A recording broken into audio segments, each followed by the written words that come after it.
वो अजीम किला जो ताकत, शान और खुशियों की पहचान था। आज आसमान पर रोशनी और जश्न का रंग छाया हुआ है। शहजादे और बादशाह के दोस्त की बेटी की मंगनी का ऐलान हो चुका था। किले की फिजाओं में खुशियां गूंज रही थीं। बादशाह फख्र से जाम बुलंद कर रहा है। आज वो अपने बेटे की मंगनी का जश्न मना रहा है। किला रोशनियों और खुशियों से जगमगा रहा है। ये मंगनी का जश्न किले को खुशियों से भर रहा है, मगर शहजादे का दिल कहीं और है। वो पहले ही एक गरीब गांव की लड़की से मोहब्बत कर बैठा है। बादशाह के दोस्त की बेटी खुशी से झूम रही थी, मगर उसे खबर नहीं कि शहजादे का दिल किसी और के पास है। शहजादा खामोशी से जश्न से निकल गया। उसका दिल किसी और की तरफ खिंच रहा था। शहजादा अपनी मंगनी की महफिल छोड़कर निकल आया, सिर्फ उस गांव की लड़की से मिलने के लिए जिससे वो सच्ची मोहब्बत करता था। शहजादे ने साफ कह दिया वो अपने बाप की पसंद से शादी नहीं करेगा। उसे जबरदस्ती का रिश्ता कबूल नहीं। शहजादे ने दिल की गहराई से कहा, मैं तुमसे शादी करना चाहता हूँ। तुम ही मेरी सच्ची मोहब्बत हो। तुम्हारे लिए मैं अपनी सारी शाही दौलत भी छोड़ सकता हूँ। अंधेरों में छुपा बादशाह का दोस्त सब कुछ देख रहा था। शहजादे के वादे उसके दिल को आग की तरह जला रहे थे। बादशाह का दोस्त गुस्से से भर गया और सीधा किले के तहखाने में छुपे जादूगर के पास जा पहुंचा। उस जादूगर के बारे में कोई नहीं जानता था सिवाय बादशाह के दोस्त के। बादशाह का दोस्त बदले की आग में जलने लगा। शहजादे ने उसकी बेटी से शादी करने से इनकार कर दिया था और यूं उसे दौलत में हिस्सा भी नहीं मिल सकता। गुस्से में उसने जादूगर से कहा कि उन सब पर शराब डालो और उनकी सल्तनत बर्बाद कर दो। जादूगर ने सर उठाया और उसने तबाही पर रजामंदी दी, मगर शर्त रखी कि शाही खून की एक लड़की 18 बरस की उम्र में कुर्बान होगी ताकि वो हमेशा के लिए अमर हो सके। बादशाह का दोस्त इस शर्त पर राजी हो गया। जमीन पर सुर्ख निशानात जल उठे। ये मुआहदे की मोहर थी जो जादूगर और बादशाह के दोस्त के दरमियान हुआ था। इन निशानात ने किले को एक भयानक शराब में जकड़ दिया। शराब की ताकत किले की दीवारों पर फैल गई। कमरे अंधेरों में डूब गए, जैसे रोशनी हमेशा के लिए कैद हो गई हो। अंधेरों और खौफ के बीच शहजादे ने अपनी मोहब्बत को छुपकर हकीकत बना दिया। वो कोई झूठी जिंदगी नहीं जीना चाहता था, इसलिए उसने गांव की लड़की से छुपकर निकाह कर लिया। सादा अंगूठियों में उनके प्यार की ताकत थी। इस छूने में वो वादा था जो तख्त और दौलत से ज्यादा था। अचानक आसमान पर काले बादल छा गए। गरज और कड़क में किला लरज उठा। श्राप अपनी पूरी ताकत पर पहुंच रहा था। जादूगर ने हाथ उठाए और अंधेरा छोड़ दिया। शराब किले की जड़ों से निकलने लगा। शराब के साए हॉल में फैल गए। हर तरफ अंधेरे के पंजे बढ़ने लगे। शहजादा और लड़की तूफानी रात में किसी तरह अपनी जान बचाकर किले से भाग निकले।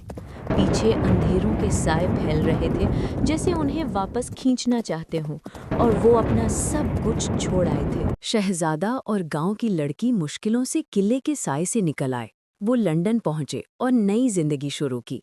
उनकी औलादें नस्लों तक यहीं रहीं और माजी को कभी याद न किया। वक्त गुजरता गया और उनकी नस्लों ने इंग्लैंड के देहात में नया घर बना लिया। यहाँ उन्हें सुकून और हिफाजत मिली और पुराने साए पीछे रह गए। दीवारों पर लगी तस्वीरें उनके बुजुर्गों की कहानी सुनाती थीं। हर चेहरा उस पुराने शाही खानदान की याद दिलाता था जो कभी एक बड़े किले में रहता था। इन नस्लों में एक लड़की पैदा हुई जिसे बचपन से ही राज ढूंढने और सच जानने का शौक था। वो घंटों जासूसी की किताबें पढ़ती रहती, जैसे यही उसकी पहचान हो। लेकिन उसके बाजू पर एक अजीब निशान था जो आहिस्ता आहिस्ता चमकता। ये उसी शराब की निशानी थी जो सदियों पहले किले पर डाला गया था। उसके वालिदैन हर दिन उस निशान को देखकर परेशान होते। वो जानते थे कि ये कोई आम निशान नहीं, बल्कि एक पुराना बोझ है जो उसकी किस्मत से जुड़ा है। कैलेंडर पर 18वीं सालगिरह के दिन का निशान था।